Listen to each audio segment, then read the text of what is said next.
المشاهدون الأكارم، طبتم وطابت أوقاتكم أينما كنتم بكل خير. نشرة الأخبار نقدمها لكم من تلفزيون الدولة الإريترية، نسهلها كالعادة بأهم وأبرز العناوين.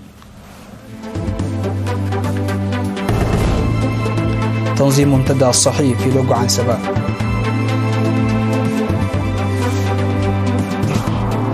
عمال المؤسسات في الإقليم الأوسط يقومون بنفير تنموي. أكثر من 200 حادث مرور في الأشهر الستة الماضية في إقليم عنسبة. أكبر تبادل السجناء بين الغرب وروسيا منذ الحرب الباردة. احتجاجات في نيجيريا بسبب ارتفاع تكاليف المعيشة.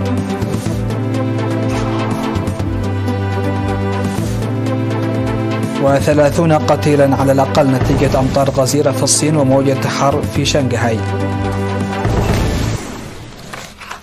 أهلا بكم إلى تفاصيل النشرة. نظم مكتب الصحة في مدينة لوغو عنسبة منتدى صحي يوم 31 من يونيو المنصرم، وقد تركز المنتدى حول رعاية الأمومة والطفولة. وأوضح مسؤول المركز الصحي في مقركة السيد هيرمون تخل مريم في المنتدى الذي شارك فيه أكثر من 500 شخص أن المنتدى يركز بشكل خاص على رعاية الأمومة والطفولة في المؤسسات الصحية، وكذلك المشاركة المجتمعية في الخدمات الصحية، ويهدف إلى إيجاد الحلول لإشكالية انخفاض مراجعة الحوامل للمؤسسات الصحية بنسبة 30% مقارنة مع 2019، وتراجع الولادة في المؤسسات الصحية بنسبة 29%.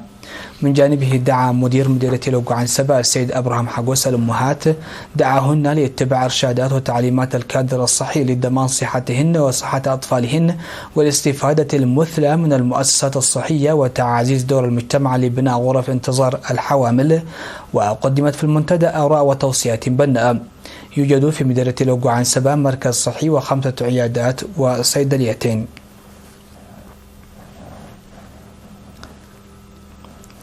يقوم حوالي 500 من عمال مختلف المؤسسات المنضوين في الكونفدرالية الوطنية للعمال يقومون بنفير لحماية التربة وحفظ المياه في منطقة الدنبزاول.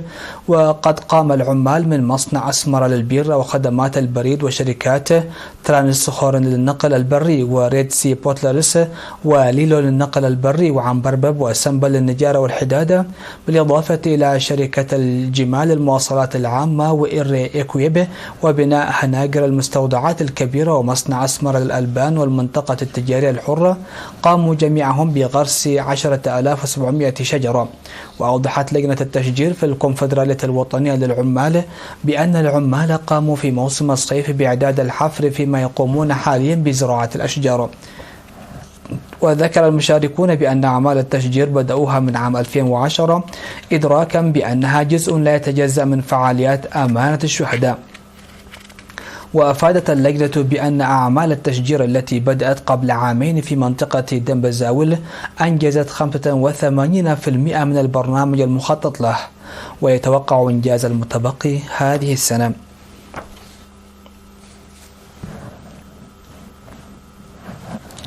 أفادت شرطة إقليم عنسبة وقوع 204 حادث مروري في إقليم عنسبة في الأشهر الستة الماضية، أسفرت عن مصرع 8 أشخاص وإصابة 252 بجروح متفاوتة. وأوضح قائد شرطة إقليم عنسبة العقيد لبسو تسفى ميكائيل أن السرعة وعدم الحفاظ على المسار والمسافة بين المركبات وعدم إعطاء الأولوية والقيادة تحت تأثير الكحول كانت من بين الأسباب الرئيسية للحوادث المرورية التي أسفرت أيضا في دمار ممتلكات قدرت بأكثر من 3 ملايين نقفة. وأشار العقيد لبسو إلى تسجيل 2534 جريمة ومخالفة في الأشهر الماضية، وكذلك معاقبة منتهكي القانون بحوالي 2 مليون نقفة عموما. وقال إنه تم تنفيذ حملات تثقيفية مكثفة في النصف الأول من السنة، داعيا السائقين لإبداء الاهتمام والحذر لكون أغلب الحوادث المرورية سببها الإهمال. أشار مكتب سلطة الغابات والحياة البرية في مديرية تسني إلى أن أنشطة نفير الطلاب للحفاظ على التربة والمياه تتواصل بصورة جيدة. وذكر وكيل تنمية الغابات والحياة البرية في المديرية السيد عبد اسماعيل بأن 600 طالب يشاركوا في نقطتين، حيث يساهم 400 طالب منهم في تسني و200 في مشروع القدر الزراعي بنجاح. وأوضح تشييد 30,000 متر من المدرجات الحوضية ورعاية الأشجار في المدارس والمراكز الصحية والشوارع العامة بالحملة الطلابية التي بدأت في 8 يوليو وتستمر لمدة 40 يوما. كما أن التعاون المشهود في المشروع بين منفذي البرنامج والجهات المختصة مهنيا ساعد في إنجاح البرنامج. في الختام أفاد السيد عبدو عن غرس 65,000 شتلة من الأشجار المعمرة في ضاحيتي فانكو وإنجحاي بالمديرية، كما أكد المشاركين عزمهم لإنجاح المشروع بأتم وجه.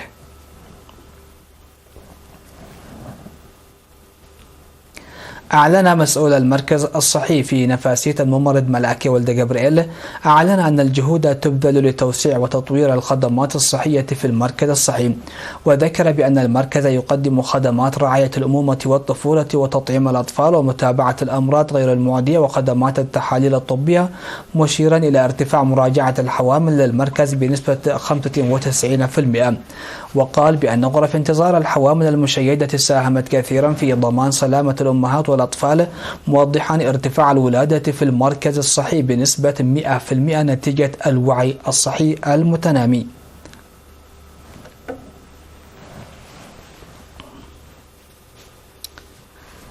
فاصل ونعود لمتابعة الأنباء على الصعيد العالمي.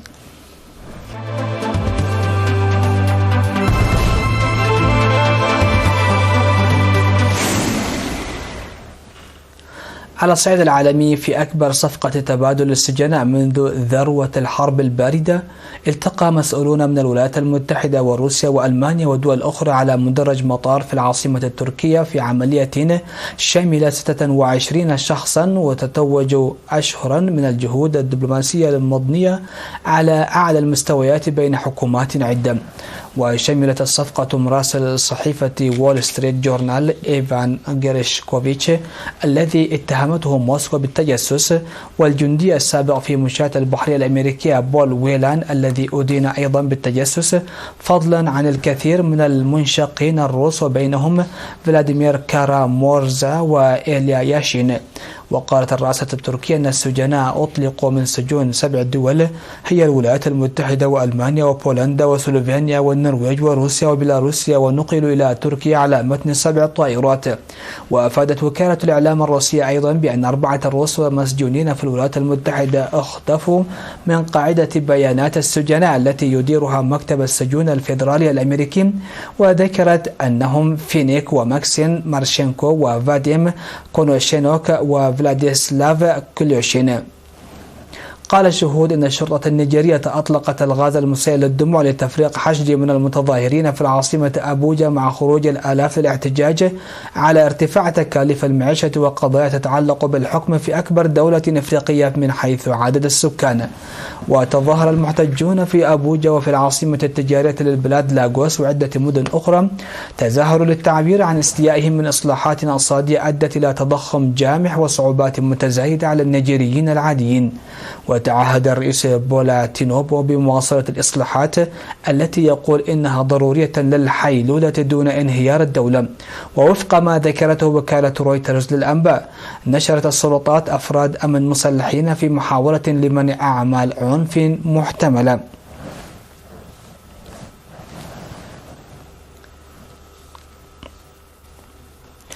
قتل 30 شخصا على الأقل وفقد 35 آخرون في الصين نتيجة أمطار غزيرة حسب ما أفاد التلفزيون الصيني الرسمي، في حين تشهد البلاد ظواهر مناخية شديدة ودرجات حرارة غير عادية.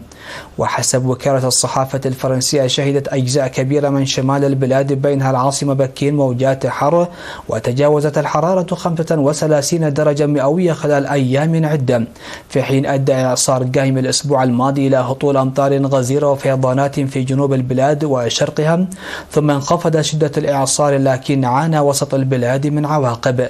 وذكرت وكالة أنباء صين الجديدة أن السلطات أرسلت بشكل طارئ أكثر من 5000 رجل إنقاذ، فيما تم إجلاء 11,000 من السكان.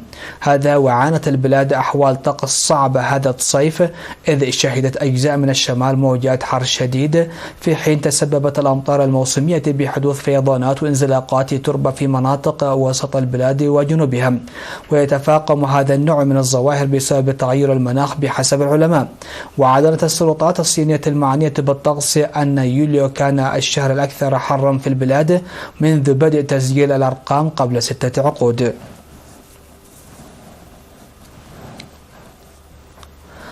في الخبر الأخير، شهدت جبال الإنديز حالة من الانهيار بسبب التغيرات المناخية، فقد أدت درجات الحرارة العالمية المرتفعة بسبب تغير المناخ إلى تراجع الأنهار الجليدية وذوبان التربة الصقيعية، وتشكلت بحيرات جديدة وتمزقت وأصابت الانهيارات الأرضية. وبعد التراجع الأخير للأنهار الجليدية عبر جبال الإنديز أمرا غير مسبوق في تاريخ الحضارة الإنسانية، وذلك وفقا لدراسة جديدة نشرت.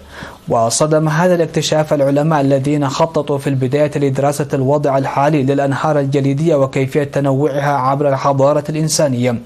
جمعت الدراسة بيانات من 4 أنهار جليدية عبر جبال الأنديز، والتي تضم 99% من الأنهار الجليدية الاستوائية في العالم. وتكون هذه الأنهار الجليدية أكثر عرضة لتغير الطقس، لأنها تكون دائما عند نقطة التجمد أو بالقرب منها.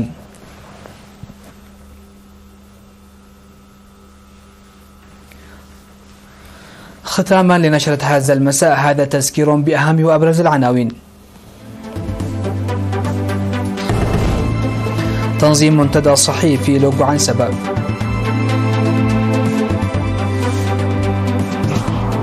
عمال المؤسسات في الإقليم الأوسط يقومون بنفير تنموي.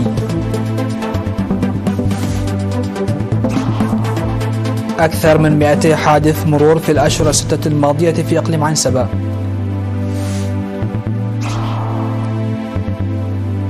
أكبر تبادل السجناء بين الغرب وروسيا منذ الحرب الباردة. احتجاجات في نيجيريا بسبب ارتفاع تكاليف المعيشة.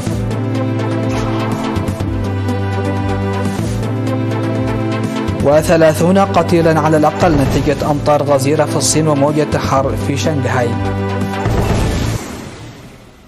سادتي سيدات، هكذا نكون قد وصلنا وإياكم لنهاية نشرة هذا المساء. هذه تحيات وتحيات الفريق العامل، ودمتم في أمان الله.